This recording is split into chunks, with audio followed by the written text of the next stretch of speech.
Génial. Mon cadeau maintenant pour toi, c'est que je voulais t'offrir un livre ce matin et je pense que vous devriez vous l'offrir aussi, évidemment, L'homme qui donnait son avis. C'est cute parce qu'il faut vous dire que juste avant de commencer, tu as regardé tous mes livres, tu as dit « Ah, ça me semble que j'aimerais ça. » Ça veut dire que tu me connais bien, Christine. Mais pas tant que ça encore, pourtant. Je sais pas. Alors, écoute... Qu'est-ce que je vais lire, donc? Bon, tu vas lire un roman d'inspiration, tu sais, ce qu'on appelle une histoire, mais qui nous apporte quelque chose aussi. C'est Andy Andrews, l'auteur de ce livre-là. Moi, j'ai adoré ça parce que, premièrement, c'est un peu autobiographique. C'est inspiré d'une histoire vraie. Un gars qui est sans abri, qui vit sur le bord de la plage, qui réussit à aller dormir et se nourrir un peu dans les garages des grandes maisons de richissimes au bord de la plage. D'ailleurs, il a découvert que dans les garages de ces maisons-là, il y a toujours un frigo rempli de victuailles et de tout ce dont on a besoin. Alors, si vous cherchez une place pour aller crêcher, peut-être que ce serait un bon endroit. et donc, il va rencontrer une espèce d'itinérant, Jones. Il veut pas qu'on l'appelle Monsieur Jones, c'est Jones. Jones qui se promène avec une petite valise qu'on voit à l'écran, à l'image de cette valise-là, et qui va un peu distribuer sa sagesse, mais c'est surtout, tout est dans la perspective, comment on perçoit les choses, comment on comprend les choses dans la vie. Et c'est fascinant parce qu'il rencontre plusieurs personnes sur sa route qui vivent différentes choses, autant au niveau professionnel, personnel, familial, financier. Il va aider un couple, entre autres, qui sont sur le bord du divorce, en disant qu'est-ce qui fait, pourquoi il y a tant de divorces aujourd'hui. On a l'impression qu'il y a tant de divorces aujourd'hui.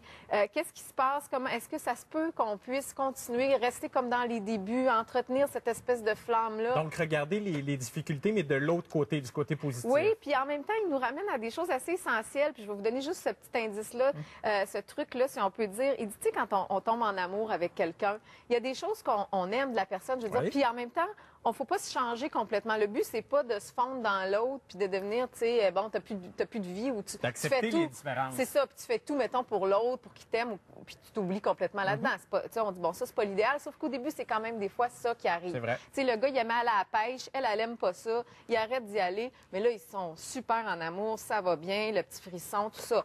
Sauf qu'avec le temps et les années, ben, à un moment donné, le goût de la pêche peut lui reprendre.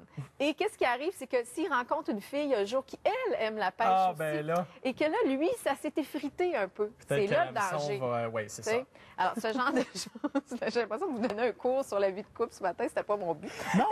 Et ce que je veux surtout vous dire, c'est allez vous chercher ce livre-là, offrez-le en cadeau, et quand vous allez le lire, je veux que vous vous rappeliez d'une chose très importante. Rappelez-vous, pensez à moi qui vous offre ce matin virtuellement un petit sachet de graines à planter. OK, rappelez-vous de ça quand vous allez finir votre lecture.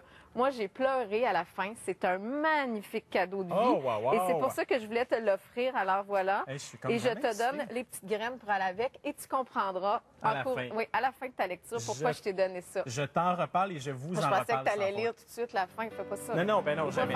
J'ai jamais fait. Merci beaucoup, Christine. Ça me fait plaisir.